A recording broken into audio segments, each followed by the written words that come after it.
El murmullo dentro del tribunal era tan intenso que parecía que las paredes mismas respiraban tensión. Los flashes de las cámaras no dejaban de iluminar la sala. Los periodistas, apostados en las primeras filas, murmuraban sobre el caso más comentado del año, el divorcio del multimillonario Héctor Valverde, dueño de una de las empresas más poderosas del país. Nadie quería perderse un solo detalle. Héctor entró al tribunal con el porte de un hombre que no teme perder. Llevaba un traje negro impecable, el reloj más caro que podía comprarse y una sonrisa fría que parecía ensayada. Saludó a los presentes con un leve gesto de cabeza como si se tratara de una conferencia de prensa y no de un juicio.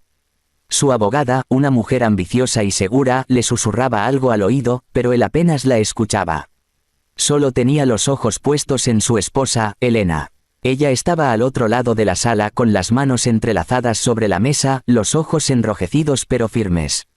Vestía un vestido azul sencillo y el cabello recogido en un moño bajo.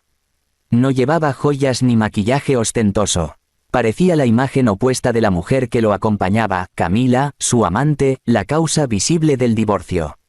Camila, con su vestido ajustado y su expresión arrogante, observaba a Elena con desprecio. «No entiendo por qué se molesta en venir», susurró Camila en voz baja, girando los ojos. «Ya perdió». Héctor no respondió, pero su mandíbula se tensó. Había algo en la serenidad de Elena que lo inquietaba profundamente. Ella no lo miraba con odio, ni siquiera con tristeza. Simplemente, lo observaba como si esperara algo. El juez entró y todos se pusieron de pie. Un silencio pesado cayó sobre la sala. «Caso Valverde contra Valverde», anunció el juez con voz grave. «Divorcio y división de bienes». Héctor respiró con confianza. Lo había planeado todo. Sus abogados habían preparado los documentos a su favor, había transferido parte de su fortuna a cuentas ocultas y convencido a Camila de testificar a su lado. Estaba seguro de que, al final del día, saldría victorioso. Pero apenas el juez comenzó a revisar los papeles, algo cambió. La abogada de Elena se levantó. «Su señoría», dijo con tono firme, «mi clienta desea presentar nuevas pruebas antes de continuar». Los murmullos comenzaron de inmediato. El juez arqueó una ceja. «¿Pruebas? ¿A esta altura del proceso?» «Sí, su señoría. Documentos, grabaciones y fotografías que prueban que el señor Valverde ha mentido bajo juramento». La mirada de Héctor se endureció. «Objeción», gritó su abogada. «Eso no está en el expediente original». El juez levantó una mano. «Se aceptan si tienen relevancia para el caso». Elena se puso de pie con calma. Su voz fue suave, pero cada palabra cayó como una piedra. «Solo quiero que la verdad salga a la luz». Caminó hasta el estrado y entregó una carpeta gruesa. Dentro había copias de transferencias bancarias, contratos falsificados y grabaciones de voz. El juez presionó el botón del reproductor. De los altavoces comenzó a sonar la voz inconfundible de Héctor. «Si hablas, Elena, te dejo sin nada. Nadie te va a creer. Todos piensan que eres una inútil. Camila y yo nos quedaremos con todo». El silencio que siguió fue insoportable. Héctor se quedó helado con la mirada clavada en el suelo. Su amante lo observaba con sorpresa. «Eso es, tu voz», susurró Camila, incrédula. «Eso está manipulado», balbuceó Héctor, sudando. Elena no dijo nada, solo lo miró con una calma que dolía más que el odio. «Por años callé», dijo al fin, «porque pensé que todavía quedaba algo de dignidad en ti. Pero me equivoqué». Camila, al escuchar esas palabras, perdió el control. Se levantó de su asiento, caminó con pasos rápidos hacia Elena y, ante todos los presentes, la abofeteó con fuerza. El sonido seco del golpe resonó en toda la sala. Los periodistas se abalanzaron con sus cámaras. Los guardias corrieron a detenerla. El juez golpeó su mazo. «Orden en la sala. Orden». Elena se tambaleó un poco, llevó una mano a su mejilla y levantó la vista hacia Camila. No respondió con ira, no gritó, solo sonrió con una serenidad que desarmó a todos. «Gracias», dijo con voz baja pero firme. «Ahora todos vieron quién eres». Camila fue retirada de la sala entre gritos y flashes. Héctor trató de acercarse, pero su abogada lo detuvo. La prensa estaba enloquecida. La imagen de la amante golpeando a la esposa legal ya circulaba por las redes. En minutos su reputación comenzaría a caer. El juez pidió un receso de 20 minutos, pero nadie abandonó la sala. Todos querían ver qué más tenía Elena preparado. Mientras tanto, Héctor se inclinó hacia su abogada y susurró furioso. Encuentra una forma de anular esas pruebas. No puede ganar. Pero la abogada solo lo miró en silencio. Sabía que el daño ya estaba hecho. Elena, sentada de nuevo, respiró hondo. Su mejilla ardía, pero su corazón estaba en paz. No había planeado ese momento de humillación pública, pero el destino se lo había servido. Durante años había soportado las mentiras, los engaños, las humillaciones. Ahora, por fin, era él quien enfrentaba la vergüenza. Héctor trató de recomponerse cuando el juez regresó. Pero ya no tenía el control. Su rostro mostraba la tensión de un hombre acorralado. La prensa lo apuntaba, sus abogados dudaban y su amante acababa de destruir su imagen. El juez golpeó el mazo de nuevo. Se reanuda la audiencia. Antes de continuar con la división de bienes, deseo revisar personalmente las pruebas entregadas. Elena se limitó a asentir. El juez hojeó los documentos y frunció el ceño. Señor Valverde, estas pruebas son graves. De comprobarse su autenticidad, no solo perdería la mayoría de sus bienes, sino que enfrentaría cargos penales por falsificación y fraude.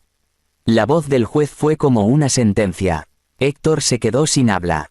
Camila, desde el pasillo, lloraba y gritaba su nombre. Elena bajó la mirada y murmuró casi para sí misma. Te di años de mi vida y tú solo me diste mentiras. Pero ahora, la verdad hablará por mí. Los murmullos regresaron, el juez ordenó más revisiones y los periodistas comenzaron a transmitir en vivo desde sus teléfonos. Nadie miraba ya a Héctor como al hombre poderoso de antes. Ahora lo veían como un traidor, un cobarde, un mentiroso descubierto ante todo el país.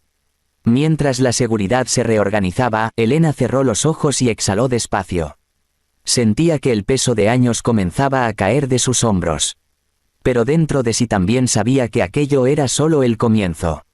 Héctor no era un hombre que aceptara perder fácilmente y el silencio del juez, mientras guardaba un sobre sellado en su escritorio, le dio una sensación inquietante. Había algo más en juego. Algo que ella aún no sabía. Cuando todos creyeron que la humillación pública era el final de Héctor, el juez regresó con un sobre sellado, y al abrirlo, el rostro del millonario se volvió completamente blanco. El silencio dentro del tribunal era tan pesado que parecía que el aire se había detenido. Héctor Valverde respiraba con dificultad, con el rostro tenso y la mirada fija en el sobre que el juez tenía en las manos. Afuera, los periodistas seguían transmitiendo en vivo, esperando la reanudación del juicio más escandaloso del año. Camila, su amante, había sido retirada del recinto tras la bofetada a Elena, pero los murmullos y las miradas aún estaban llenos de tensión. Elena permanecía sentada con el rostro tranquilo, observando cada movimiento del juez. No había rabia en su mirada, solo una calma peligrosa que desarmaba a cualquiera. El juez ajustó sus lentes, carraspeó y golpeó el mazo.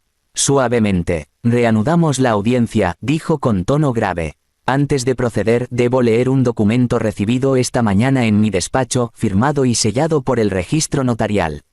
Los murmullos se intensificaron. Héctor se inclinó hacia su abogada. ¿Qué documento? ¿Tú sabías algo de eso? Ella negó con la cabeza, claramente confundida. Elena no se movió. Era evidente que sabía lo que venía. El juez abrió el sobre con lentitud, sacó varias hojas y comenzó a leer. Yo, Héctor Valverde, declaro que en caso de comprobarse adulterio durante mi matrimonio con la señora Elena Torres, cedo de manera irrevocable el 70% de mis bienes a su nombre. Firmado y sellado ante notario el día 12 de marzo de 2015. Un silencio absoluto cayó sobre la sala. Nadie respiró. Las cámaras se encendieron al instante, los periodistas se levantaron de sus asientos. Héctor se quedó pálido con la boca entreabierta. Eso es imposible, gritó levantándose. Eso es una falsificación. Yo nunca firmé algo así. El juez no se inmutó. La firma fue verificada por el notario. Es auténtica. Y con las pruebas de adulterio presentadas esta mañana, la cláusula entra en efecto inmediato. Héctor dio un paso atrás tambaleante. No, no puede ser, murmuró. Elena, con las manos apoyadas sobre la mesa, lo miró directamente por primera vez desde que comenzó el juicio. Su voz fue baja, pero cada palabra cortó el aire como una cuchilla. Fuiste tú quien me enseñó a desconfiar, Héctor. Cuando firmamos el acuerdo prenupcial yo pedí que se añadiera una cláusula especial. Tú aceptaste sin leer, como siempre. Pensabas que yo era ingenua. La sala explotó en murmullos. Los periodistas se empujaban para captar cada palabra. Héctor apretó los puños, furioso. Tú planeaste esto desde el principio, rugió. Elena lo observó sin miedo. No, Héctor, yo solo me protegí del hombre en el que sabía que te ibas a convertir. El juez lo interrumpió, golpeando el mazo con fuerza. Silencio en la sala. Las pruebas son concluyentes. La señora Elena Torres queda como propietaria legal del 70% de los bienes del señor Valverde. Los murmullos se transformaron en exclamaciones de asombro. Los fotógrafos comenzaron a disparar sin cesar. La abogada de Héctor bajó la cabeza, sabía que el caso estaba perdido. Elena respiró profundamente. Durante años había soñado con recuperar su dignidad, no el dinero. Pero el destino la había recompensado con ambos. Mientras el juez firmaba los documentos, Héctor se acercó lentamente a ella con una mezcla de rabia y desesperación. «¿Esto te hace feliz?», le susurró con la voz temblorosa. «Verme arruinado». Elena giró el rostro hacia él y lo miró fijamente. «No, Héctor, me hace libre». El juez interrumpió el momento con un tono más grave aún. Además, se ha solicitado una investigación por fraude fiscal y manipulación de documentos empresariales. Si se confirma, el señor Valverde podría enfrentar cargos penales. El color desapareció del rostro de Héctor. ¿Qué? No, eso no es posible. Eso no estaba en el juicio. El juez alzó un documento. Las pruebas entregadas hoy muestran transferencias no declaradas y manipulación de acciones. El tribunal debe notificar a la fiscalía. La sala estalló. Héctor se llevó las manos a la cabeza. Todo lo que había construido, cada inversión, cada empresa, todo se desmoronaba frente a él. Elena se levantó y recogió sus papeles. Se detuvo frente a él por última vez. Yo no vine a destruirte, Héctor. Vine a detenerte, porque si no lo hacía yo, el mundo lo haría por mí. Él trató de hablar, pero no salió sonido alguno. La seguridad lo tomó de los brazos cuando intentó avanzar hacia ella. Camila apareció en la puerta con el maquillaje corrido y los ojos llenos de lágrimas.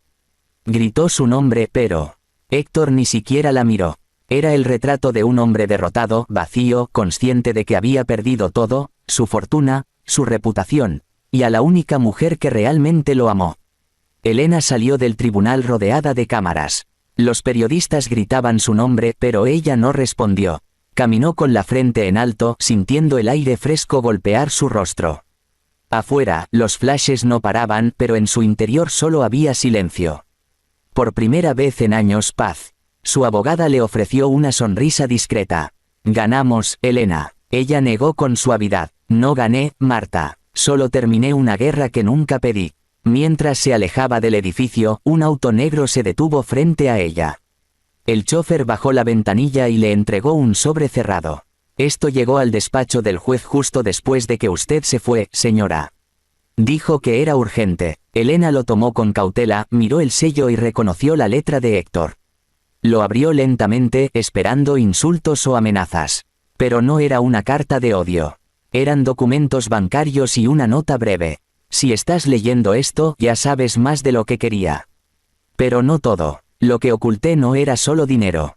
Es algo que te pertenece tanto como a mí. Elena frunció el ceño. Había coordenadas escritas al final de la hoja, una ubicación en el extranjero. Su corazón comenzó a latir más rápido. ¿Qué había querido decir con eso?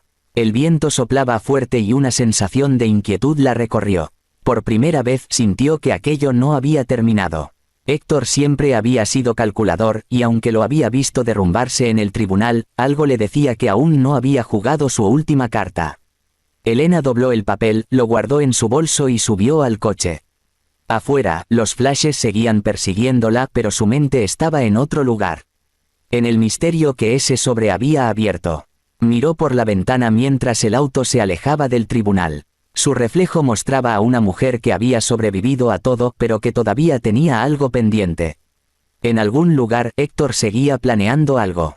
Y ella lo sabía. Hook. Esa misma noche, una llamada desconocida le revelaría un secreto que haría temblar todo lo que creía haber ganado, y la enfrentaría con la verdad más inesperada. Una vida que su esposo había ocultado durante años. La noche cayó sobre la ciudad como una manta de silencio. Elena se encontraba sola en su departamento mirando las luces lejanas desde la ventana. La lluvia golpeaba el cristal con suavidad, pero su mente no lograba descansar. El sobre con la letra de Héctor seguía sobre la mesa, junto a una copa de vino intacta. Las coordenadas anotadas en la carta parecían una trampa, una última jugada de su exmarido, pero algo en su interior le decía que había más. De pronto, el teléfono sonó. Un número desconocido. Dudó en contestar, pero finalmente deslizó el dedo por la pantalla. Sí, una voz masculina, grave y calmada, respondió del otro lado. Señora Elena Torres, soy el detective Ramos. Fui contratado hace unos meses por una persona que usted conoce muy bien. Elena frunció el ceño. Por Héctor. Así es, confirmó el hombre. Pero lo que encontré no era lo que él esperaba. Y ahora que todo ha salido a la luz, creo que es usted quien debe saberlo. Elena sintió un escalofrío recorrerle la espalda. ¿Qué es exactamente lo que descubrió? El detective hizo una pausa. Hay una cuenta oculta en las Islas Caimán. No con dinero, sino con un nombre. Sofía Valverde Torres. Elena se quedó muda. ¿Qué está diciendo? Es una niña. 6 años. Según los registros, Héctor pagó por su educación, su salud y su tutela legal, pero nunca la reconoció públicamente. Y lo más extraño es que la registró usando su apellido, el suyo, señora Torres. El corazón de Elena comenzó a latir con fuerza. Eso no puede ser, yo no tengo hijos. Lo sé, dijo el detective con voz firme, pero los documentos indican que la madre falleció poco después del parto. Y según los registros médicos, el padre la reconoció en secreto. Él la llamó Sofía como su madre. Elena sintió que las piernas le temblaban. Caminó hasta el sillón y se dejó caer. Todo giraba a su alrededor. ¿Dónde está esa niña ahora? En un orfanato privado en Valencia, respondió el detective. Fue trasladada hace un mes, justo antes de que comenzara su proceso de divorcio. Elena cerró los ojos. La voz del detective se volvió más suave. Creo que él sabía que esto saldría a la luz, por eso intentó advertirla en la carta. La pregunta es ¿por qué ocultarla durante tantos años? Elena no respondió. Colgó el teléfono lentamente y se quedó mirando el sobre. Héctor siempre había tenido secretos, pero esto era diferente. Si esa niña existía, y si él había usado su apellido, entonces algo mucho más profundo se escondía detrás. Esa noche no pudo dormir. A las 5 de la mañana, con la mente en llamas, decidió ir ella misma a Valencia. No podía esperar un minuto más. Al amanecer, el tren avanzaba entre campos húmedos mientras el sol apenas comenzaba a asomarse. Elena miraba por la ventana, sosteniendo el expediente que Ramos le había enviado por correo electrónico. En las fotos, una niña de cabello oscuro y sonrisa tímida la observaba desde una sala de juegos. Sus ojos eran idénticos a los de Héctor, pero su sonrisa era la de ella. Cuando llegó al orfanato, una mujer de edad avanzada la recibió con amabilidad. ¿Viene por Sofía?, preguntó sin dudar. Elena asintió, aunque su garganta estaba seca. Sí, quiero conocerla. La mujer la condujo por un pasillo lleno de dibujos infantiles y risas lejanas. Es una niña muy dulce, callada, pero muy observadora. Su padre la visitó por última vez hace unas semanas. Traía una carta y un paquete para usted, pero pidió que solo se entregaran si alguna vez venía aquí. Elena se detuvo en seco. Un paquete, sí, confirmó la directora, y sacó una pequeña caja de madera con el nombre, Elena, grabado en la tapa. Sus manos temblaban al abrirla. Dentro había un colgante con la inicial S, un USB y una carta. Reconoció de inmediato la letra de Héctor. Si lees esto, significa que ya sabes la verdad. No pude decírtelo antes porque habría destruido más vidas de las que ya arruiné. Sofía no nació de una traición. Nació de un error médico. Durante tu embarazo, hace 6 años, te hicieron creer que lo perdiste. Pero el hospital ocultó la verdad, hubo un intercambio de bebés. Cuando lo descubrí, ya era demasiado tarde. La otra madre murió, y me vi obligado a proteger a nuestra hija de los que querían aprovecharse de mi dinero. La mantuve oculta para protegerla, y para protegerte a ti. Elena se quedó sin aliento. Nuestro embarazo, susurró. Recordó aquel momento. Un aborto espontáneo, la peor noche de su vida. Las lágrimas que derramó creyendo que su hijo nunca respiró. La carta continuaba. Me odiarás por esto, y lo entiendo. Pero Sofía siempre estuvo viva. Siempre estuvo a salvo. No podía arriesgarme a perderla. Y ahora que todo salió a la luz, solo tú puedes cuidarla. Ella merece saber quién es su madre. Elena cubrió su boca con las manos. Las lágrimas comenzaron a caer sin control. No podía creerlo. Su hija estaba viva. ¿Se encuentra bien, señora?, preguntó la directora, alarmada. Elena asintió entre sollozos. Quiero verla, por favor. La mujer sonrió con dulzura y la condujo a un pequeño jardín interior. Allí, sentada bajo un árbol, una niña jugaba con un muñeco de trapo. Cuando levantó la vista, sus ojos se cruzaron con los de Elena. En ese instante, algo dentro de ella se quebró. Era como mirarse a sí misma de niña. Sofía corrió hacia ella sin entender por qué, simplemente guiada por una conexión invisible. Elena se arrodilló y la abrazó con fuerza, sintiendo por primera vez una paz que no conocía. La niña la miró con curiosidad. Tú eres Elena. Papá decía que vendrías algún día. Elena la abrazó con más fuerza, sin poder hablar. Las palabras de la carta resonaban en su mente, ella merece saber quién es su madre. Pasaron horas en el jardín, riendo y hablando como si el tiempo se hubiera detenido. Pero el momento de ternura fue interrumpido por el sonido de un teléfono. Era Ramos. Su voz sonaba urgente. Señora Torres, lamento decirle esto, pero Héctor escapó del país anoche. Nadie sabe dónde está. Elena se quedó en silencio. Escapó. ¿Por qué? No lo sabemos. Pero la Interpol acaba de informar que el mismo día transfirió toda su fortuna restante a una cuenta, a nombre de Sofía Valverde Torres. Elena miró a su hija que jugaba inocente entre flores. Héctor no había huido por cobardía. Lo había hecho para protegerla. Mientras el viento movía las hojas del árbol, Elena comprendió la verdad. Detrás del hombre que la había traicionado existía también un padre que había amado a su hija más que a sí mismo. Elena levantó la vista al cielo, dejando que las lágrimas se mezclaran con el sol. Te odio, Héctor, susurró. Pero gracias por devolverme lo único que realmente importaba. La niña corrió hacia ella y la abrazó sin entender sus lágrimas. No llores, mamá, dijo con inocencia. Papá dijo que ahora estaríamos juntas para siempre. Elena la besó en la frente, sabiendo que, aunque la guerra había terminado, el pasado aún no se había cerrado del todo. Porque, en algún lugar del mundo, Héctor Valverde seguía vivo, y lo que había hecho, nadie lo entendía por completo. Semanas después, una noticia internacional estremecería a Elena. Un avión privado de Héctor había aparecido destruido en el océano, pero sin ningún rastro de su cuerpo.